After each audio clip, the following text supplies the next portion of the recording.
El programa de hoy lo comenzamos agradeciéndole a nuestro Dios la gran oportunidad que tenemos de poder estar juntos, de caminar juntos cada día, dedicar esos minutos a la lectura de la palabra de Dios, como estamos haciendo en esta serie. Segunda de Pedro es el texto que vamos a mencionar en el día de hoy. Dejábamos ayer a Pedro recordando las palabras que el Señor le había dicho durante esos 40 días que Jesús estuvo con ellos después de ascender y volver a la tierra tras resucitar. Y hoy recibimos, pues, en estos encuentros espirituales, esos encuentros que hacemos cada día, recibimos un último consejo del apóstol en el capítulo 1. Pero recordad, estamos en los encuentros espirituales diarios, haciendo iglesia, haciendo grupo en torno a la palabra de Dios, no en torno a ninguna otra cuestión. El tema de hoy va del capítulo 1, del 16 al 21, con el cual acabaremos este capítulo 1, y es la gloria de Cristo, la gloria del ungido y la palabra profética.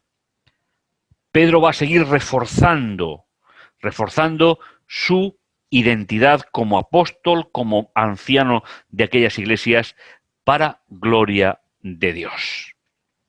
Comenzamos a leer el texto tal y como se nos presenta de parte de Pedro.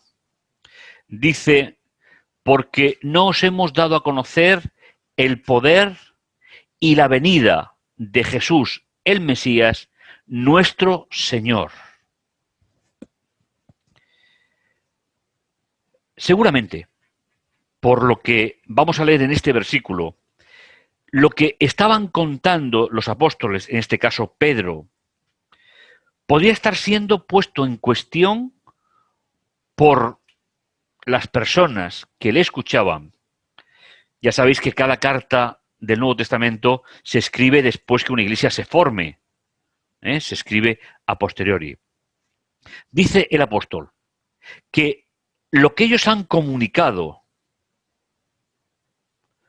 el poder y la venida de Jesús como el Señor del creyente, no fue transmitida siguiendo fábulas artificiosas. Es decir, no fue transmitida siguiendo pensamientos filosóficos, pensamientos alejados de la revelación, sino como testigos oculares de su majestad. En la Biblia no existe el testigo falso. En la Biblia solamente existe el testigo verdadero, el que dice la verdad. El que miente es simplemente alguien que no se ciñe a la verdad. Por eso el apóstol dice: lo que os hemos contado, lo hacemos porque hemos sido testigos, lo hemos visto, lo hemos palpado, le hemos escuchado hablar. Hemos pasado hambre, hemos caminado largas caminatas, hemos navegado por el mar, y no os contamos un pensamiento basado en el ser humano, sino que está basado en la experiencia que hemos vivido. Esta idea va a ser la que el apóstol va a tener clara cuando termina este primer capítulo y dice: porque cuando recibió de Dios honor y gloria, le fue dirigida de la majestuosa gloria esta voz: este es mi Hijo amado, en quien me complazco. Y nosotros escuchamos esa voz. No se refiere, como en una primera lectura nos podría dar a entender, no se refiere al momento del bautismo de Jesús. Se refiere en lo que se ha llamado el monte de la transfiguración. aquella noche previa a que Jesús fuese arrestado, juzgado de la forma que lo hizo y dirigido hacia el lugar de la calavera, donde fue subido sobre una cruz. Fijaos, Pedro llama Monte Santo. Mateo le llama Monte muy alto.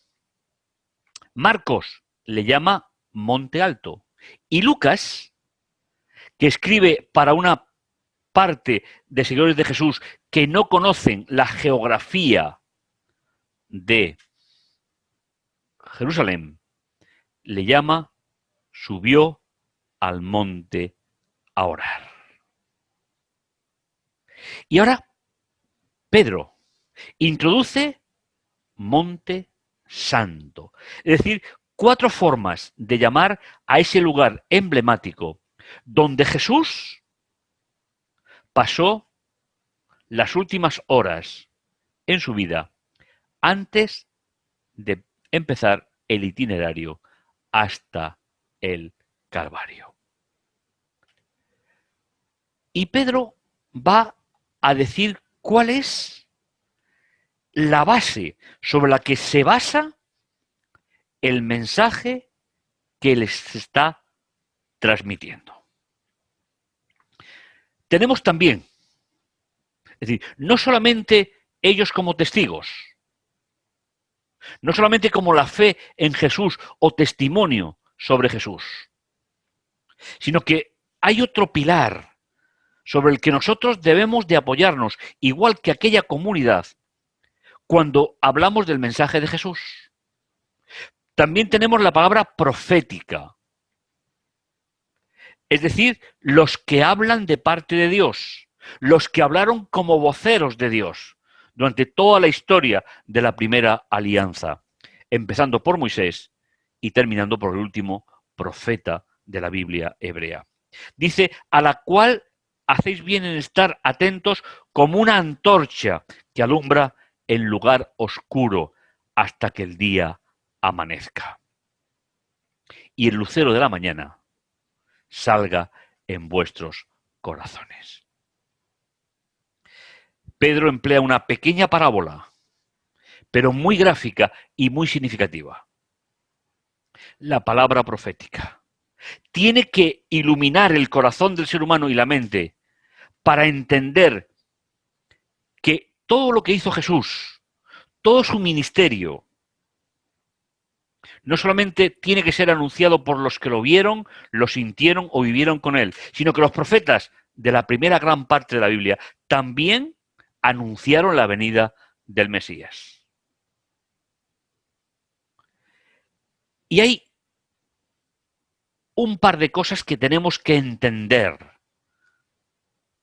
cuando nos aproximamos a la palabra profética. Entendiendo primero esto, que ninguna profecía de la Escritura surge por iniciativa propia. Es decir, el origen ideológico de la profecía no está en el ser humano, en las vivencias de un pueblo, ni tan siquiera en las necesidades de ese pueblo, sino que el autor ideológico, el que idea, el que da forma al mensaje profético,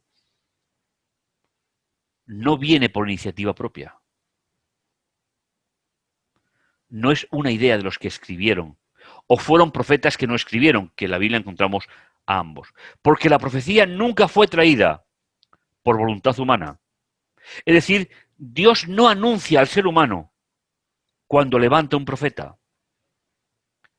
Los profetas nunca fueron anunciados a lo largo de la historia.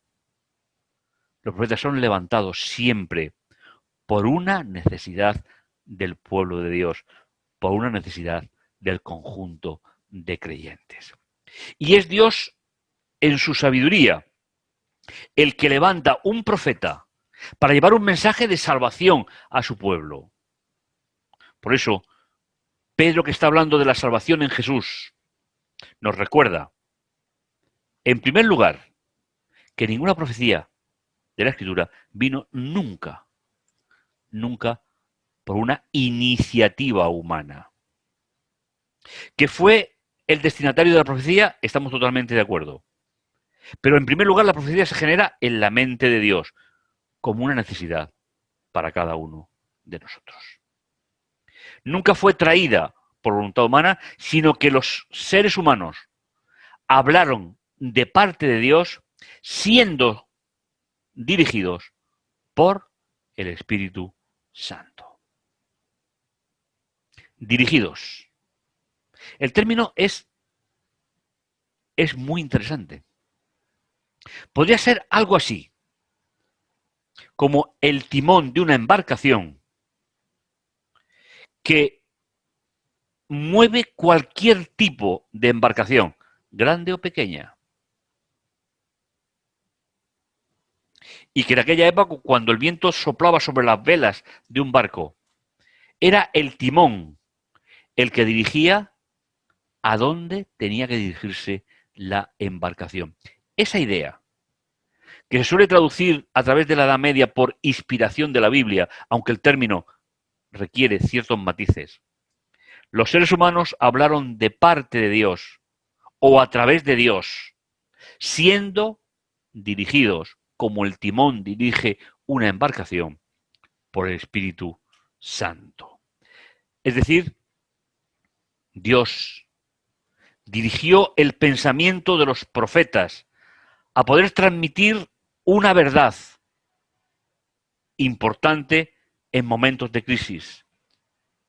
Si no hay crisis, no hay profeta. El profeta es el instrumento en manos de Dios para resolver las crisis históricas del pueblo de Dios a lo largo de toda su época. Tenemos, por lo tanto, dos pilares fundamentales a la hora de leer y estudiar la palabra de Dios. A la hora de ver el ministerio de Jesús, el anuncio profético, que fueron dirigidos por el Espíritu Santo a transmitir un mensaje, y el cumplimiento de ese mensaje profético en la figura de Jesús, que fue transmitido por los que lo vieron. Y en este caso, Pedro recuerda el monte, donde hubo una relación especial entre Jesús y el Padre, donde de nuevo fue declarado Hijo de Dios, donde se potenció en Jesús como ser humano las fuerzas necesarias para enfrentar los momentos que a continuación él viviría. Yo te invito en este momento, como hacemos cada día, te invito a disfrutar de estos momentos especiales. No sé si soy capaz a transmitirte la ilusión que me hace cada programa que hacemos. Porque preparar nuestro corazón para la oración es el mejor de los privilegios que podemos tener los seres humanos. Por lo tanto, vamos a orar. Vamos a orar para agradecerle a nuestro Dios el doble camino por el cual el ministerio de Jesús nos ha llegado. Profetas y los que lo vieron como testigos. Y gracias a ese proceso de revelación, tenemos el gran mensaje de Jesús para nuestra vida. No lo olvides. Ese mensaje es para salvación. Ese mensaje es para conocer mejor a Jesús. Oremos. Bendito bondadoso Dios que estás en los cielos, te agradecemos tu amor y tu misericordia. Gracias, Señor, por ese mensaje profético y ese testimonio que dieron los apóstoles de todo lo que tú hiciste en favor de la humanidad. Gracias por ello, Señor. Seguimos caminando muchos siglos después y seguimos esperando tu regreso. Por eso te presentamos, Señora, a través del altar del incienso en el santuario celestial, nuestras oraciones, para que puedan ser, Señor, dirigidas y tú puedas seguir, Señor, dirigiendo nuestra vida espiritual hasta tu regreso. En el dulce nombre de Jesús. Amén. Pues cerramos nuestra Biblia y la abriremos de nuevo en el siguiente programa. No lo olvides. Que el Señor te bendiga, que el Señor te dirija y que esté con todos nosotros en nuestra vida mientras esperamos inteligentemente su regreso a este mundo. Nos vemos en el siguiente programa. No nos faltes. Sin ti no sería lo mismo.